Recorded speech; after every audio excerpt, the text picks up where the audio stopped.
So, Sig, you were in Minneapolis at WCCO. You were there in that capacity for about how long? 7 years. 7 years.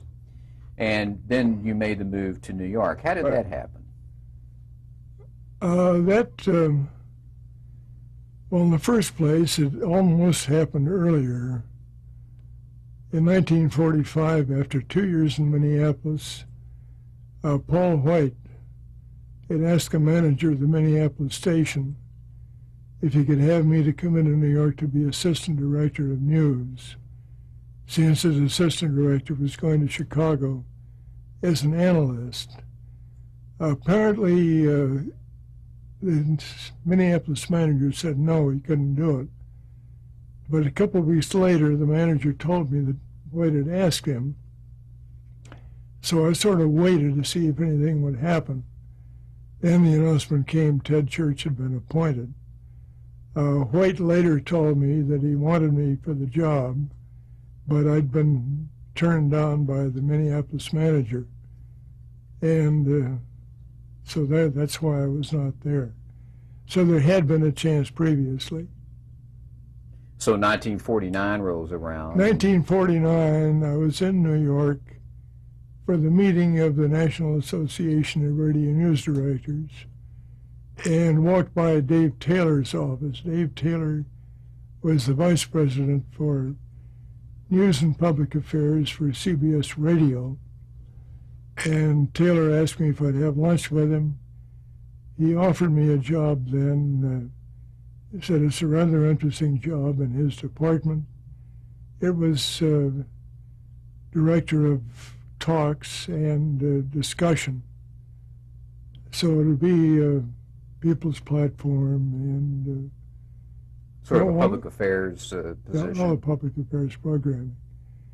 And it wasn't exactly what I wanted, but on the other hand, this is a chance to get your feet on the ground in New York, so I said yes. And I went back to Minneapolis. We put a house on the market, got ready to move. I had a back in very bad shape at that time. I was taking some treatments on it. At that time, they were using those electronic treatments. And I got into the doctor's office one day, got all wired up for my treatment, and the nurse said, there's a telephone call for you from New York. So I thought I better abandon my treatment temporarily and take the call. It was Dave Taylor. And he said, Mr. Paley wants to see you. And he wants to see you the day after Christmas, which is about a week away. So I said, obviously, I'll be there. So I had no idea what it was all about. I had never met Paley, never seen him. I had no idea why he'd want to talk to me, but I arranged it. On the Christmas night, I caught a flight, went in the next morning around 9 o'clock. I went first to Taylor's office. He said, Frank Stanton wants to see you. I went up to see Stanton, the president of CBS, and Stanton at that point said that what was going to happen is that Mr. Paley wanted to talk to me about being the man in charge of all of news and public affairs for CBS. He said Dave Taylor had been placed in a position where he had to report to Hubble Robinson, the vice president for programs, and rather than accept it, he'd resigned, which means that job was available. And he thought I could have it if I went in and talked to Paley about it. So I went in and had a very delightful chat with Paley. We talked about family matters and how many people one could manage and how soon I could be in New York. And there was no question I had to be there January 1st because he was having a cocktail party for the first of the year and the first of the programs with all the foreign correspondents. So obviously I had to be there. So I called Minneapolis and said, I'm going to have to get there early, so we're going to have to get rid of the house and get moving. So I was in the job. I held that job for, I think, 2 days. I got there the night. This was the first night of one of these CBS Correspondents' Roundtables with Ed Murrow. And after that was over, I was told that Ed Chester, the director of news, was retiring if he had to report to me. Well, I wasn't sure what that meant, but the next morning I found out, and that is that Chester, who had been bureau chief in Havana and bureau chief in Chile, was to be the CBS delegate to a Spanish language meeting on licensing radio in the Western Hemisphere. And there wasn't anybody else available. Got a call from Stanton's office, went up to see Stanton, and he told me that what the situation was, and asked me if I'd be willing to step aside from the news part of it and take the whole public affairs assignment. And he said, you can be sure you'll eventually get the whole routine under your command. So there was nothing I could do except say, sure, I accept it. So I became director of public affairs and sports for radio and television both. And, I kept busy enough doing that.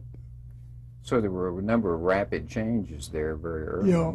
Now, Right. the Paley you were speaking about, of course, is William Paley, the owner of CBS. What was your impression? What was your first impression of Mr. Paley? Well, I was very pleased. He was warm and friendly, and there were no airs about him at all.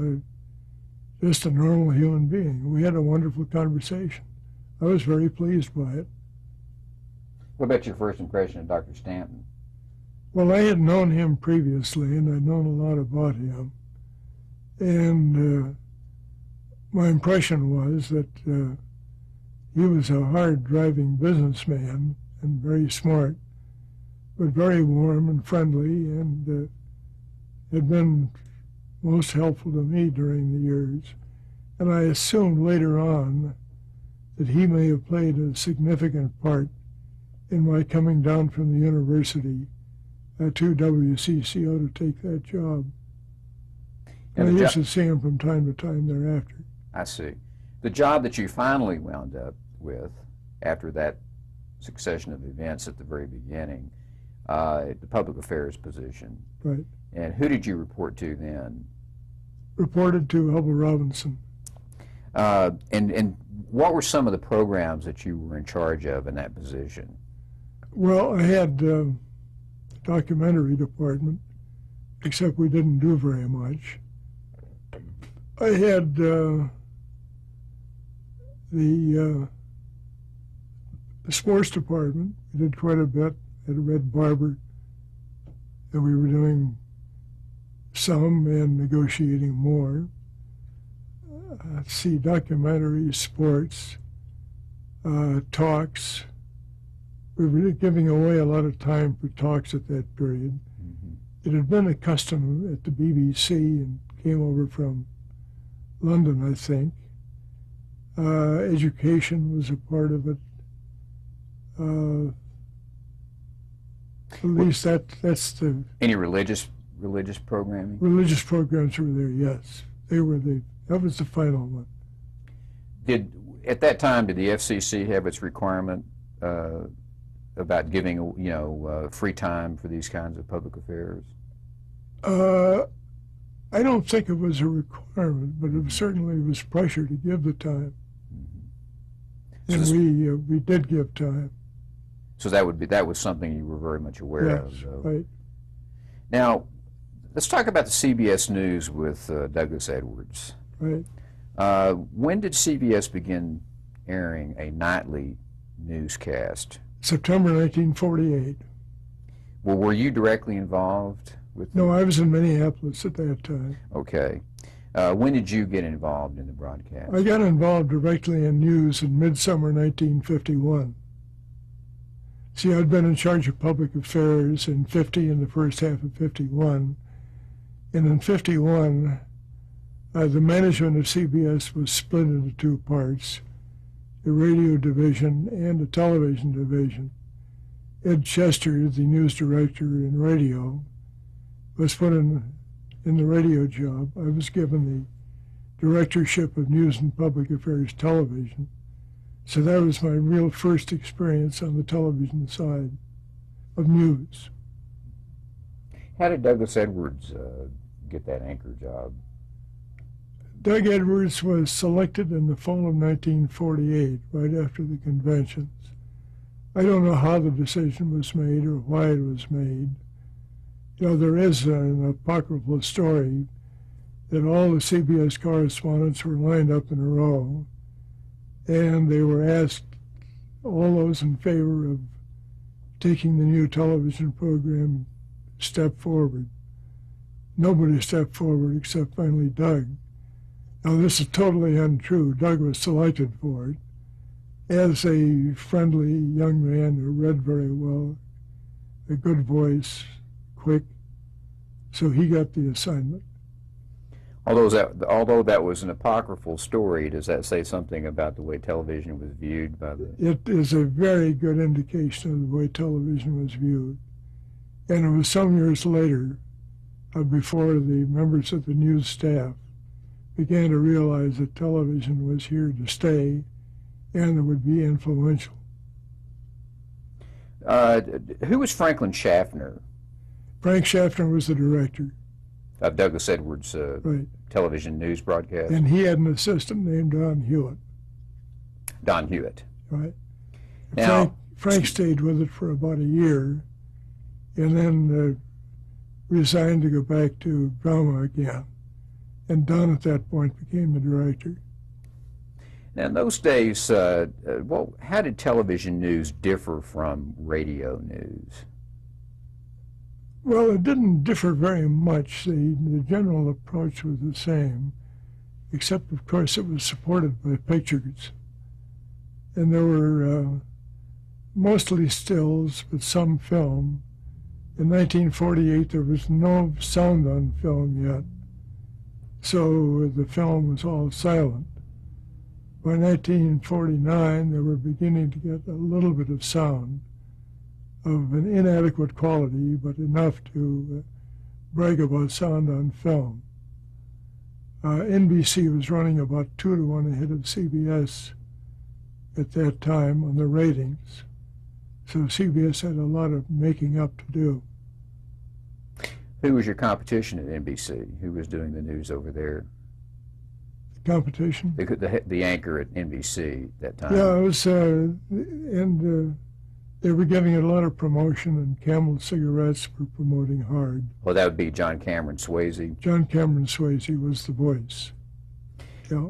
Who was providing the film for your CBS television? Well, at first there wasn't any. When there began to be film, then a company run by, I guess, a friend of Paley's started servicing film. Movietone, not Movietone. I've forgotten the name of the company, but it was not very good. And in order to do television news, you really had to combine the editorial and the film departments, so that the film department was supporting the editorial. But this way, the film department or the film people were out shooting in their own way, whatever they wanted to, shipping the film in, and it had to be then incorporated into the news broadcast. And it was a difficult problem to make it very successful. And the quality, of course, was bad.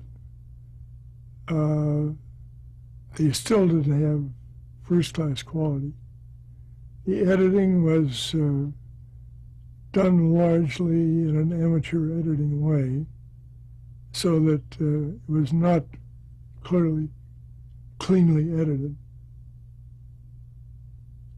Well, now, during the same time when you were developing the television news program, there was also a CBS discussion show called The Challenge of the 50s, Years of Crisis.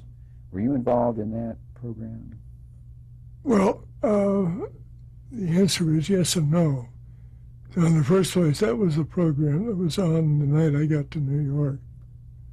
Oh, that's the program you were talking about. That was the round when the table. correspondents were in from abroad. So I was there in the control room, but it was not my show.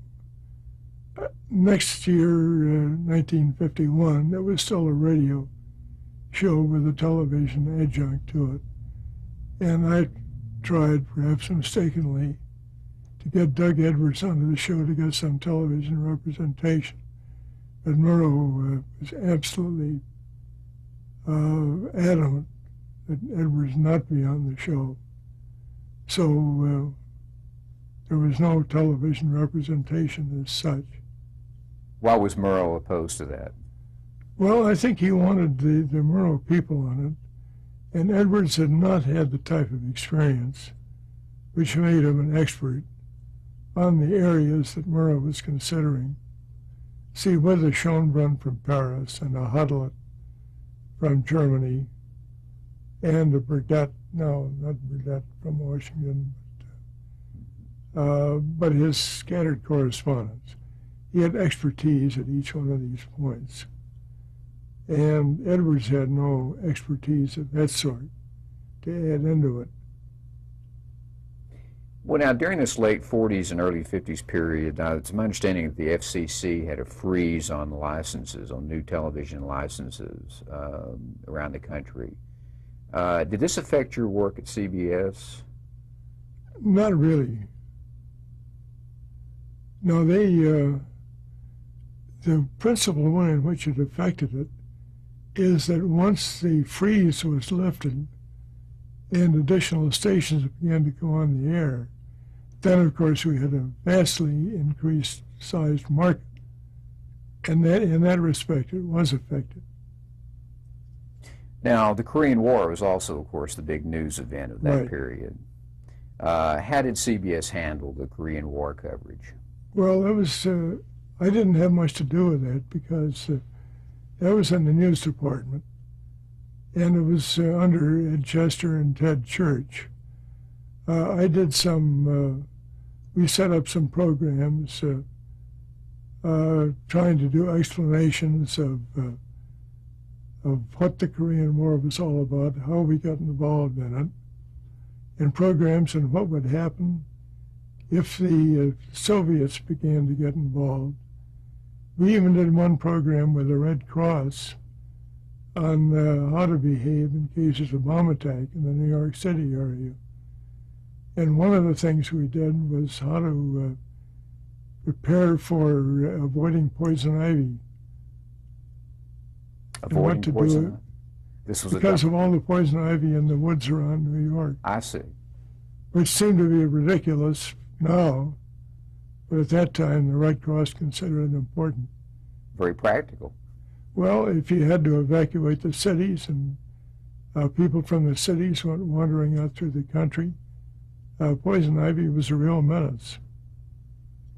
How was that show received, the Red Cross show that you did? Well, it was done in the middle of the afternoon, Sunday afternoon, and apparently it was received well by the Red Cross, by people involved. How the public received it, I have no idea. Mm-hmm. We had no ratings at that time of non-commercial programs to indicate how many would have seen it.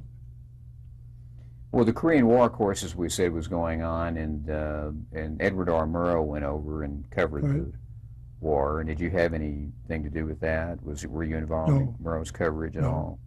all?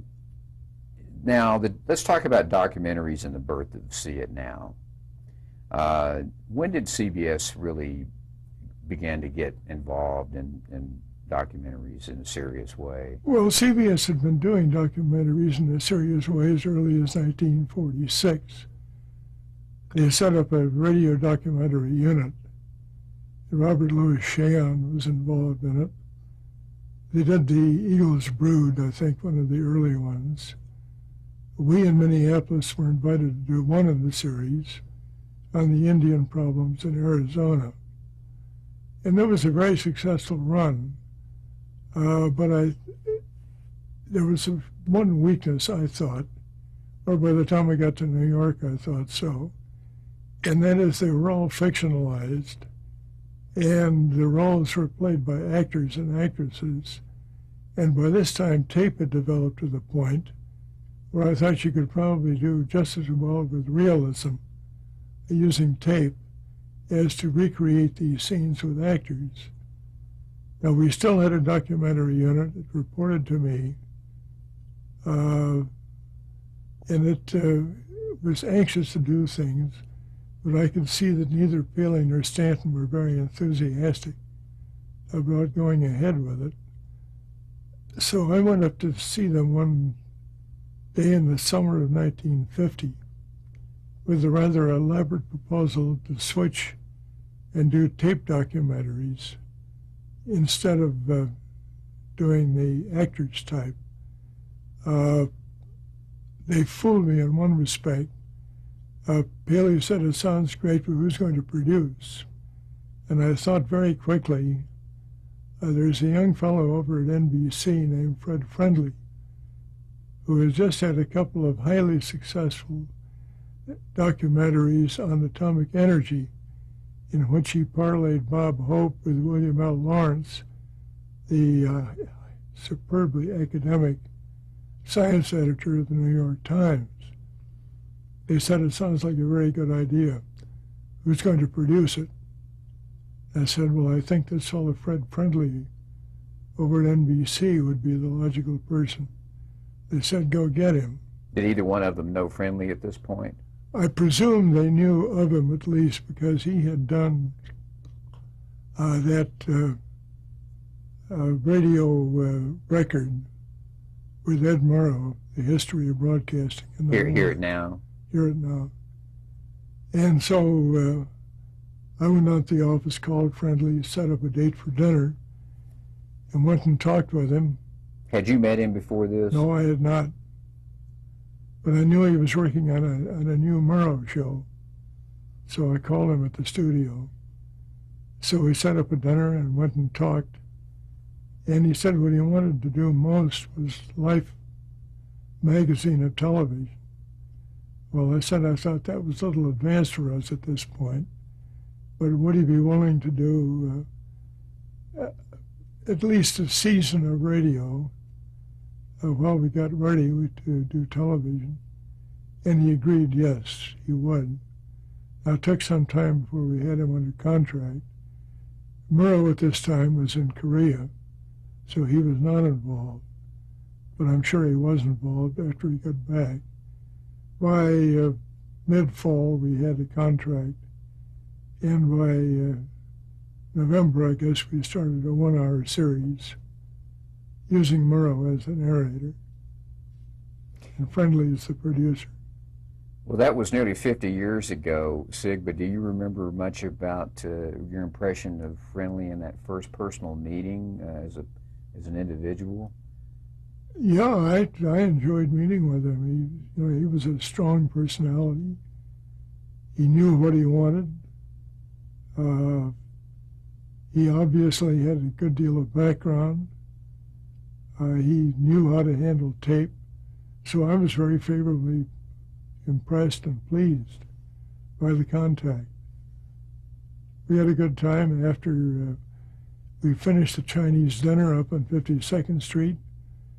We went down to a hotel at 46th and Madison, which was going to be torn down that night, and had a drink at the bar. And I thought we went out of there as great friends. And then he later gets out of the contract at NBC and comes on, and then, of course, this is the beginning of See It Now. Is that right? Exactly. What was your continuing relationship with See It Now and Friendly? Well, the continuing relationship was close through, of course, Friendly went out working on his own to establish some machinery. And I didn't have the time with the convention coming up and all the business of organizing the news department, so he went more or less on his own. But when we got the show on the air, the prices, the costs were much higher than anticipated. And the cost control people on the television network put all the pressure on me to get the costs down. Well, I finally thought the only way I can do this is to get Friendly and Murrow, the financial people and the control people together in a room and talk this all out. Well, what I heard from that was that Murrow had said to Paley that he was not going to pay any attention. He would not meet with me on that problem, and that he was going to go ahead and do this in his own way. Well, now the question is, shall I fight that? Or, since it's going very well anyway, and since I'm so busy getting ready for the political conventions in the summer, just say, okay, you go ahead and run it, and I'll leave it all to you, which I did. Tell us something about Aberdar Murrow. What are some of your memories of him during this period of time? How was he to work with? Well, Murrow was difficult for me to operate with because he could always go over my head, go to Paley. So I really didn't dare impose any kind of pressure.